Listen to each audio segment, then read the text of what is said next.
70s, 80s, and 90s. We saw this really steep rise in active serial killers. Zodiac Killer. The Hillside Strangler. Son of Sam. All signs are pointing to there will be more victims. Then came this outsider. I was a professor of nursing at Boston College, working with patients with traumatic experiences.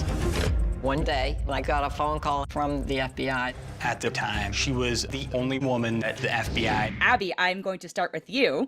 What was the most challenging part about making the documentary, and particularly picking the cases to highlight? Ooh. Well, there's just the volume.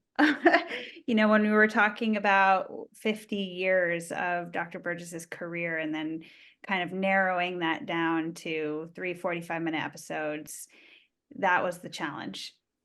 There was so much to cover and so many chapters to her life and career. And then obviously, you know, we wanted to tell the story of her life outside of work too, and her family. So the challenge was how to weave everything together and keep it really propulsive and also tell all of the important stories on the different timelines.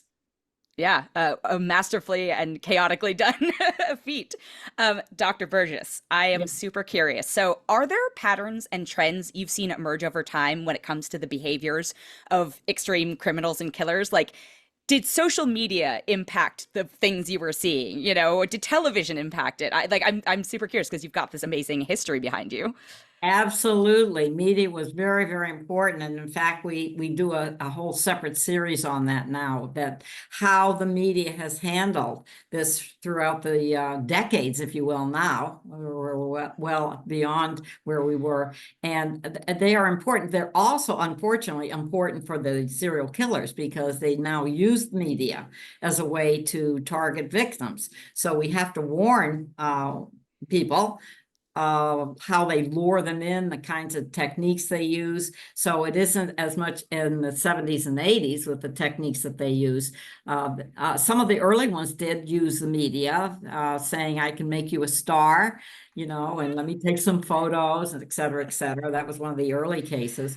So you're right that the media is very, very important, and the media is important for us to get the story out. So you've got very good pluses, if you will, and just a few negatives that we have to warn people about. So it's got to be very much handled in the media.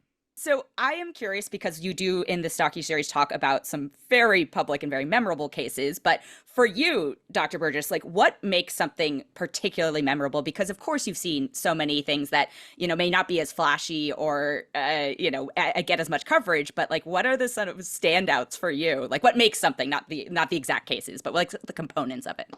Well, I'm looking for things that we can teach from. I'm looking at what can be taught to the agents in this profiling. How do we get into their heads?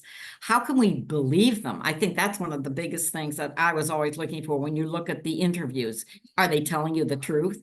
And that's something that always they have. So in future work, we're going to try to get into their heads a little bit earlier. But for now, what we had, all the transcriptions, luckily, we had a lot of content that we could work on, and Abby can tell you about that. And it was all transcribed, so we didn't have a lot of work. I was happy to get my my files out, you know, that I had what, 30, 40 years worth.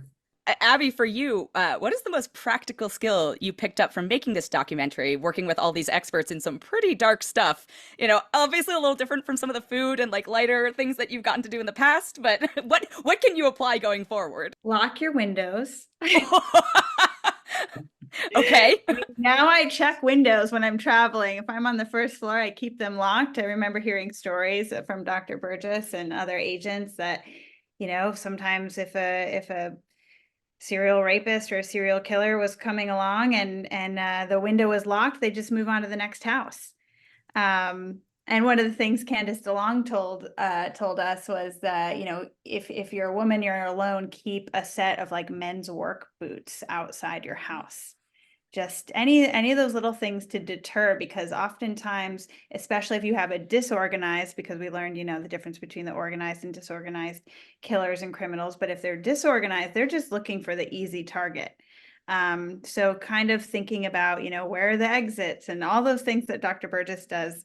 I you know, you realize these people are out there. And so it kind of impresses upon you. So I learned some practical skill sets on safety. I meant more in terms of like working with subjects and stuff like that. But honestly, I will be using everything you just said right now. Yeah. So Well, you said good to know. practical, so that But also very practical, both practical.